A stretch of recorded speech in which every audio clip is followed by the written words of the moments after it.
పోలీసులకు కూడా ఉండాలి కదా, మనం ఏం చేస్తున్నాము ఇది తప్ప ఒప్ప అని తెలియదా? చిన్నపిల్లలేం కాదు కదా, అదేమంటే క్వశ్చన్ చేస్తున్నారు తిరిగి.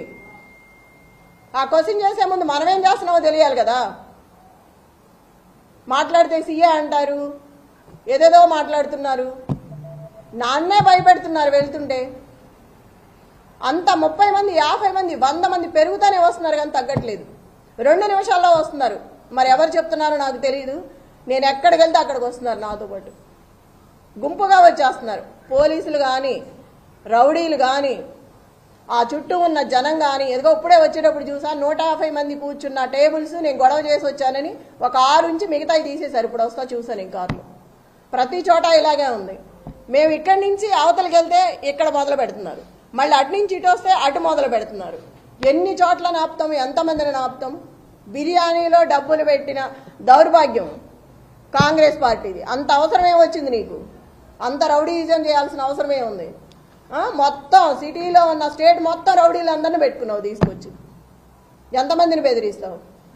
పక్కనే పెట్టుకున్నాడు, కవర్లో పెట్టి ఒక్కొక్కళ్ళకు పంచుతున్నాడు. చూసాము, పోలీసులు కూడా చూస్తున్నారు పక్కన, ఏమంటలేదు వాళ్ళని. మా దగ్గర సెల్లులు ఉంటే తీసి బయట పెడుతున్నారు లాక్కుని. ఒక క్యాండిడేట్ ఫోన్ కూడా దగ్గర ఉండనివరా? క్యాండిడేట్తో ఒక మనిషిని కూడా రానివరా? ఎట్లా రాకుండా? లోపల ఎవరు కూర్చున్నారు ఏంటో మనకి తెలియాలి కదా. అట్లా కూడా అలౌ చేయట్లేదు. వాళ్ళని మాత్రం 10 మందిని అలౌ చేస్తున్నారు. అడిగితే నవ్వుతున్నారు.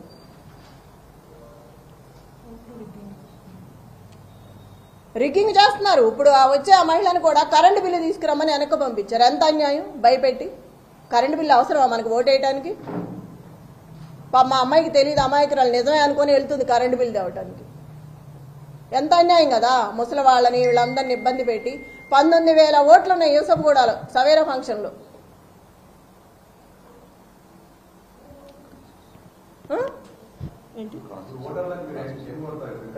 వికలాంగులకి ఎన్ని పెట్టాలి? వీల్ చైర్స్ మనం 19,000 మంది అంటే ఎన్ని పెడతాము?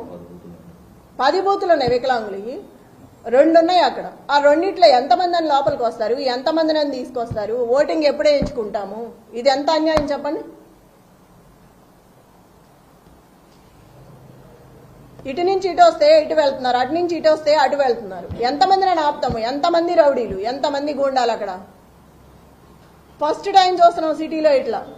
రేపు నుంచి జనాలనే బతకనిస్తారు వీళ్ళు. ఇంత అన్యాయంగా అధిష్టానం అంతా ఆడవైపే ఉంది, సపోర్ట్ ఉంది, ఎవ్వరూ లేరు. బీఆర్ఎస్ పార్టీ అంటే గొడవే చేస్తున్నారు కానీ ఒక్కళ్ళని కూడా అలౌ చేయట్లేదు. టేబుల్స్ ఇట్లా, కుర్చీలే ఇట్లా. ఎవరికి చెప్పాలి? వాళ్లే ఇలా ఉంటే అధికార పార్టీ ఎవరికి చెప్తాం మనం? ఎవరు కంప్లైంట్ తీసుకోవట్లేదు ఇచ్చినా కూడా.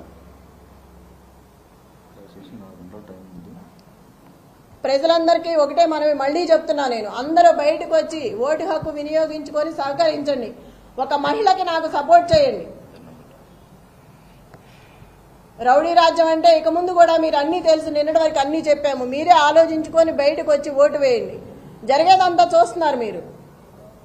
అందరికీ మళ్ళా ఒకసారి చెప్తున్నాను, 6 గంటల వరకు 4 గంటలు సమయం ఉంది. అందరూ బయటకు వచ్చి ఓటు హక్కు వినియోగించుకోండి. దయచేసి కేసీఆర్ గారిని గెలిపించుకోండి. నాకు ఇట్లా చూస్తుంటే ప్రతి ఒక్కళ్ళు చెప్తున్నారు, ఇప్పుడు వెళ్తే గోపన్న ఉంటే ఇట్లా జరిగేదే కాదు, గోపన్న లేడు కాబట్టి ఎంత హింసిస్తున్నారు మమ్మల్ని. నిజమే, నేను కూడా ఇవాళే ఫస్ట్ టైం గట్టిగా మాట్లాడుతున్నాను. ఎందుకంటే నాకు ఆవేశం వస్తుంది, ఎంత రౌడీయిజం చేస్తారా అని. ఒక మహిళగా కూడా నేను తట్టుకోలేకపోతున్నాను. తోటి మహిళలను కూడా ఇబ్బంది పెడుతున్నారు వస్తా అంటే.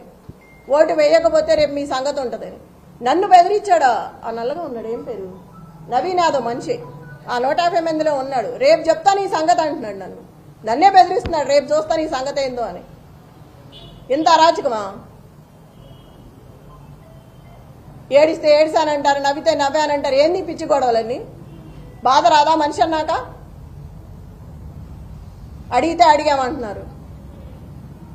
మీరందరూ కూడా చూస్తున్నారు కదా, మార్నింగ్ నుంచి అందరూ వచ్చారు కదా, తీసుకున్నారు, జరిగిందంతా చూస్తున్నారు.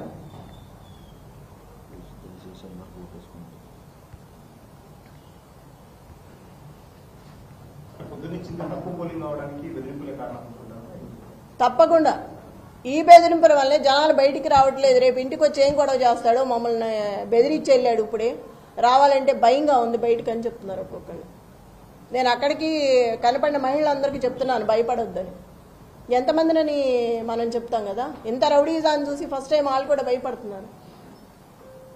పిల్లలు ఉంటారు ఇళ్లలో, రేపు మేము ఇట్లా వచ్చామనుకో వాడు మమ్మల్ని ఏం చేస్తాడో, బయటకు వచ్చి మేము ఓటు కోసం వచ్చినా వద్దన్నా కూడా డబ్బులు పెట్టి వెళ్తున్నాడు ఇంట్లో. ఇప్పుడే పంచారు, 2 సందుల్లో పంచారు, పోలీసులు నుంచోనే ఉన్నారు, ఏం అంటలేదు. మేము వెళ్తే మమ్మల్ని వెళ్ళిపోమని గొడవ చేస్తున్నారు.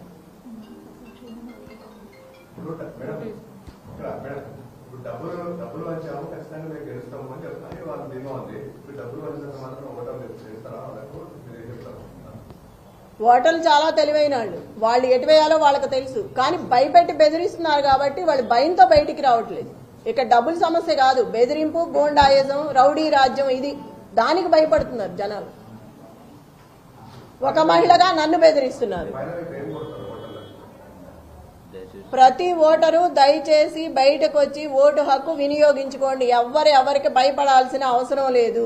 మీకు అండగా నేను ఉంటాను. ఏ ఆపద వచ్చినా నాకు ఫోన్ చేయండి, మీ దగ్గరకు వచ్చి నేను నిలబడతాను. నేను మీకు అండగా ఉంటాను, పార్టీ అండగా ఉంటుంది. ఎవ్వరు భయపడద్దు.